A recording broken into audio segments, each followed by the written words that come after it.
Chapter 4, Chasing Tyler.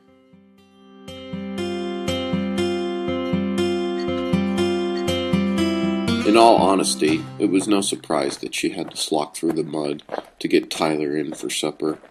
Her brother spent more time alone or with animals than he did with his family. He hardly spoke to anyone except her. She was the one person that he had opened up to a little, but even she felt her older brother holding everyone away. She smiled as she walked into the barn. "Mom says it's time to eat," she said as he emerged from behind the horses. He easily slipped over the rail and smiled at her. He ruffled her hair, which she could not stand, and that is exactly why he did it.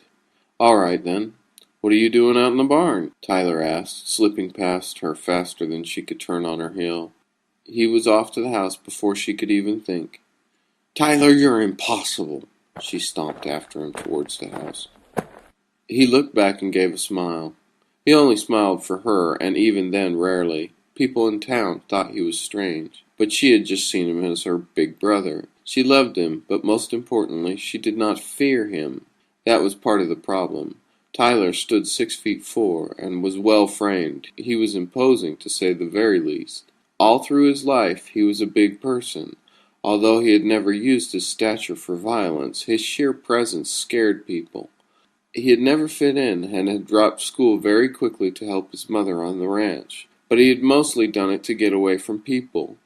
He may have scared them, but in truth, people scared him just as much. He was at home only outside, wandering around the mountains around his home. They made their way to dinner, and they sat down.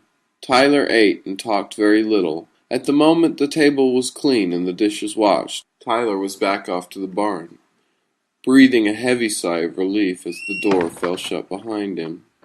The day slipped away with a dramatic sunset, and the night was born. Tyler felt different at night, a bit more on guard, a bit more aware. The moon hung in the sky, and he looked up. He smiled to himself. It was time. He had waited long enough. His mother and sister would be fine without him. Truth be told, although it hurt him deeply, his mother probably would be much happier.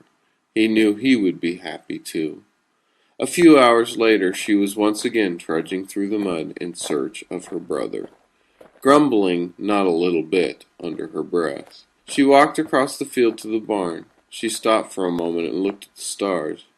Then, back to running messenger service for her mother to Tyler. She burst into the barn, and there lay the lump of her brother laying on the hay. "Tyler, Mom has been calling you for a half an hour," she said. "Yeah, I heard her," he said. He was laying on his back, smiling with a piece of hay tucked between his lips, which to add insult were curled into a smile. "But I wanted you to see this," Tyler said, pointing at the stars. She plopped down next to him. "So you figured you'd let her call, get mad, and make my sorry butt walk out here to get you," she griped. "Yeah, that was the general idea," he said, and she hit him, not lightly either. She was not afraid to unload on Tyler full bore. She was absolutely sure he would never hit her in return. "I always love you guys, you know that, right?" Tyler asked. "Yeah. Why are you always asking stuff like that?" she asked, more amused than annoyed. "Just making sure," Tyler said. "So, what do you want to show me?" she asked, trying to sound indignant, but it did not come out that way. He raised his arm and reached towards the sky. He pointed out a set of stars. "Those stars are ours. Any time you look at those, think of me, and I will think of you," he said. She could not see the tear in his eye. "Ty, I hate it when you talk like that, like you're leaving," she said, looking over at him, hoping she would not hear what she was expecting. "I am," he said. Her eyes grew big, and she flipped over to him on the hay pile.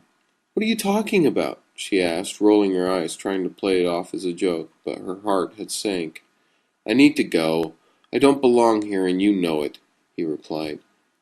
"Mom is going—" She stopped short. "Mom'll be fine with it." "She's scared of me too," he said. He raised up to sitting position, looking off into the trees.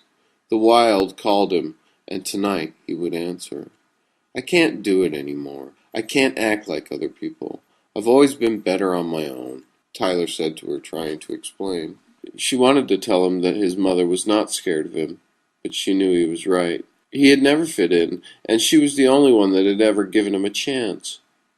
I don't like it, but if it's what you're going to do... She hesitated and then asked, "When are you leaving?"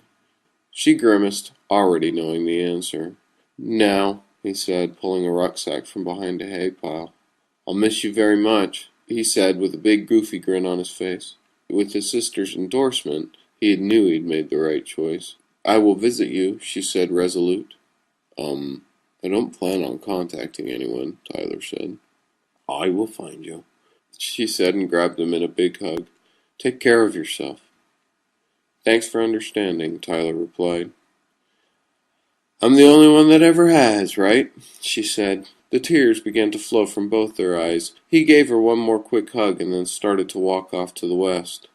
"Listen for me. You will hear me call one day," she said after him. She thought that he was out of earshot, but he raised his arm in acknowledgement.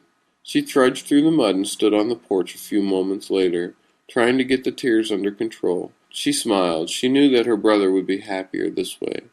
She went back into the house and told her mom that she could not find Tyler. Her mother just shrugged and said, "Forget it. Time for bed," she said to her daughter. She climbed into bed and closed her eyes. A smile fell over her face, hoping that her brother would finally have some peace. She went to sleep, comfortable that she would find and see her brother again one day. He walked towards the west. He knew where he was heading. 2 days later he arrived at the east side of Zion. Ever since that day, he knew he needed to return here. He had seen this place once. When he was younger, there had been a posse formed, and they wanted him to come along for his size.